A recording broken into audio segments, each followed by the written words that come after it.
찬양 칼럼이라고 한 것은 과장도 보통 과장이 아니고 왜곡이죠. 당시에 그런 소리를 했다는 것이 보도되지 않았더라면 당시 민정당의 분위기가 어땠는지 아무도 몰랐을 거예요. 그럼 이제 첫 번째 주제는 일단 전두환 찬양에 대해서 먼저 가겠습니다. 저는 태세 전환이 더 문제다 이런 얘기 하고 싶은 거예요. 5.18 학살을 옹호하던 사람도 있지 않습니까? 박정희 그 찬양하던 분도 계시잖아요.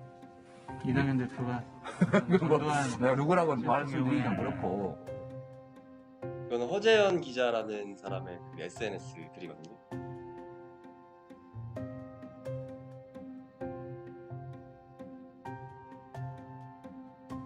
그리고 이제 이거는 민주당의 홍보소통위원회라는 곳에 이제 단톡방이에요. 그 민주당 당원들이 모여 있는 곳에서 주도적으로 이제 음해란 정황들이 이제 발견이 되는 거죠.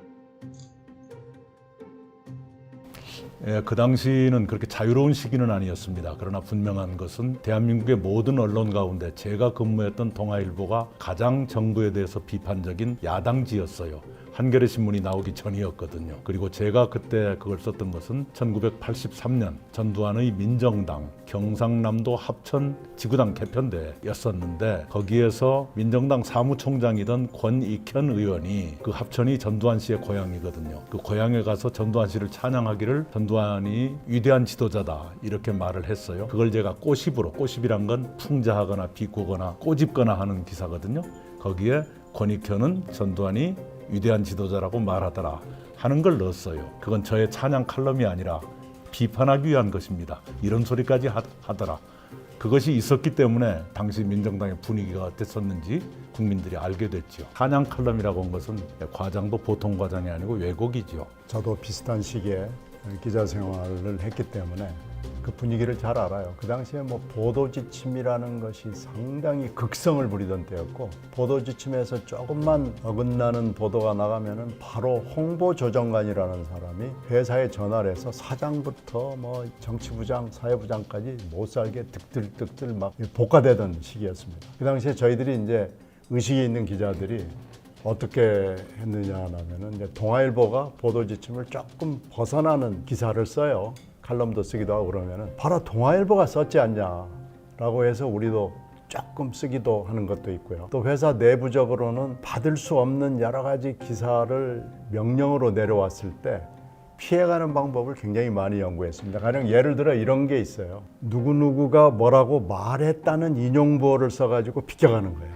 그래서 내가 기사를 쓰긴 쓰는데 그 사람이 말한 것을 인용부호 열고 인용부호 닫고 해가지고 기사를 써서 내가 말한 게 아니다 라는 식으로 해서 하기도 하고 심지어는 이런 얘기까지 했다는 것을 일부러 집어넣기도 하고 그래서 교묘하게 언론의 통제를 피해가는 기법을 많이 활용을 했습니다. 그런데 이제 어쩔 수 없는 경우가 있잖아요. 그러면은 그 기사를 안 써보려고 굉장히 노력을 많이 했고 하는 일들이 보도국 편집국 안에서 매일매일 일어나던 어떻게 보면 투쟁의 현장이라고 그럴까요? 근데 보는 사람은 잘 모르지만요.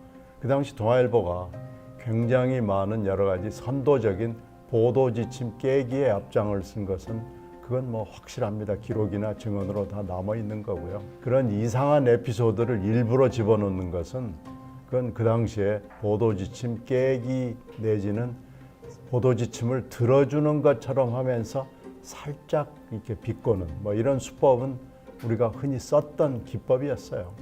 네, 그러면 다음은 그 박정희 우상화에 관해서 이제 넘어갈게요. 이거는 이제 이미지 하나입니다.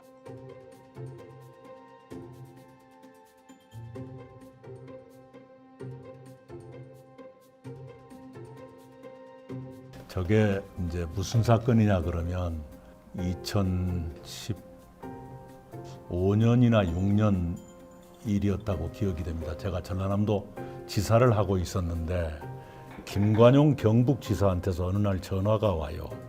이런 내용이었습니다.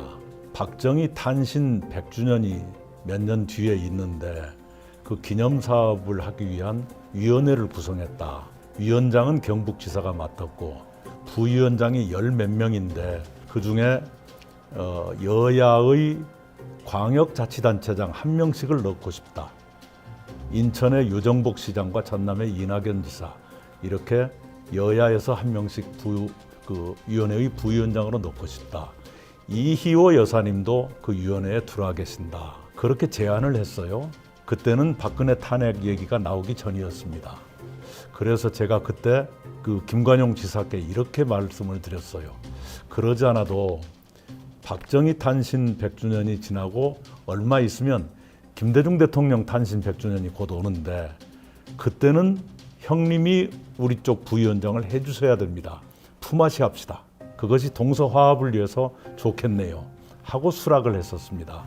그런데 얼마 뒤에 이제 탄핵의 분위기가 생기고 전남 도청에 있으니까 몰랐는데 그 위원회에서 어떤 사람인가가 광화문에 박정희 동상을 세우자 하는 그런 논의를 했었다고 그래요. 세종문화회관 모임에서 그게 거론이 됐는데 저는 그 회의에 참석을 안 했었어요. 이건 이상하지 않느냐. 이렇게 우상화하는 일을 내가 찬동하기는 어렵다 해서 제가 빠졌거든요. 그걸 가지고 지금 찬양했다고 말하는 것입니다.